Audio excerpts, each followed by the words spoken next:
sich und andere nie selber verurteilen. Das ist wirklich sehr, sehr wichtig und das ist leider auch etwas, wo man, wenn man sich selber nicht verurteilt, auch gerne mal von anderen Menschen gehört bekommt, weil wie kann das sein, dass wenn du Scheiße gebaut hast, dass du dir selber nicht Reue auflastest oder dass du selber, dir, nicht für irgendwie jetzt mindestens 3 Stunden oder 3 Tage, böse dafür bist. Oder das ist auch so etwas, oder? Der Mensch hat so für jeden Delikt hat er so eine Art von, Buße, wo der Gegenüber muss tun. Ja, hat er jetzt nur 'ne Bank nein, sagen wir, hätte nur 'n Schleckstängeli geklaut, dann, ja, ist es meistens schon mit einer Entschuldigung gut. Hat er jetzt aber irgendjemand zusammengeschlagen, dann muss er sich vielleicht noch länger rechtfertigen oder muss länger leiden in den Augen von anderen. Oder hat er jetzt jemanden umgebracht, dem wird gar nicht mehr verzeiht.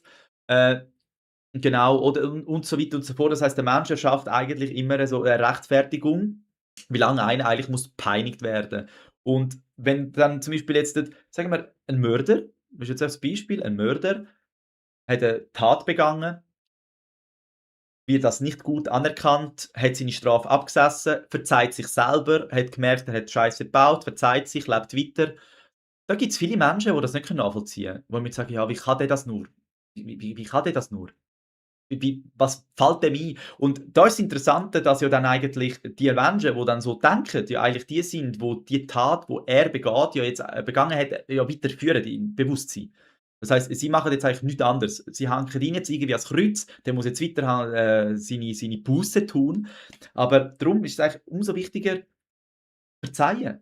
Verzeihen. Man muss die Sache ja nicht gutheissen. Man muss ja nicht sagen, verzeihen heisst nicht, du tust es gutheissen, dass jetzt alle, gehen wahllos morden, sondern du tust einfach den Menschen nicht an etwas annageln. Du tust dich selber nicht mit etwasem beunreinigen, wo in deinem Energiefeld ist, wo du nachher wieder in deinem Leben bekommst, wo dir Energie zieht. Das heisst, du lässt die Sache einfach als solches sein und lebst dein Leben.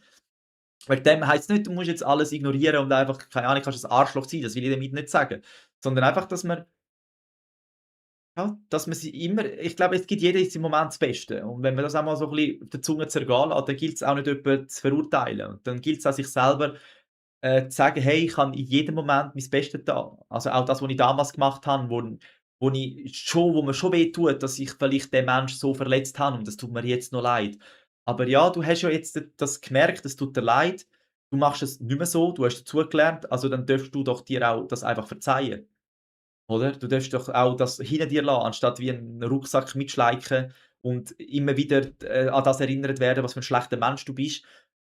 Ja, das sehe ich sehe ich da ein bisschen so, oder? Dass man wirklich verzeihen, egal was, so wirklich egal was, weil ich glaube, wir haben auch Krieg, weil wir einander nicht verzeihen können, weil wir Moralvorstellungen haben, weil wir Gut und Böse haben und weil man das Gefühl hat, jemand nimmt uns die Sachen weg, oder, wie auch immer, oder weil wir das Gefühl haben, wenn wir die nicht kaputt machen, dann machen sie uns kaputt.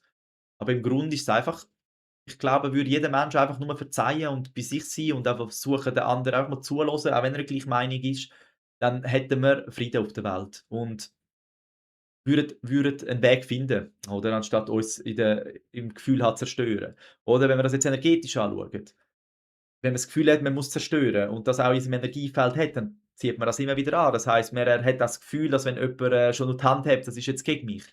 Oder muss den anderen halt irgendwann vernichten, weil man halt einfach keine andere Lösung sieht, oder? Und darum glaube ich schon, wie ich am Anfang gesagt habe, man kann sein Energiefeld halt reinigen, indem dass man halt auch Substanzen weglässt, Drogen weglässt, ja, eben je nachdem einfach Sachen weglässt, die einem ablenkt, wo so dass man bei der Sache kann sein, oder? Dass man quasi eine reine Energie von Natur aus in sich trägt.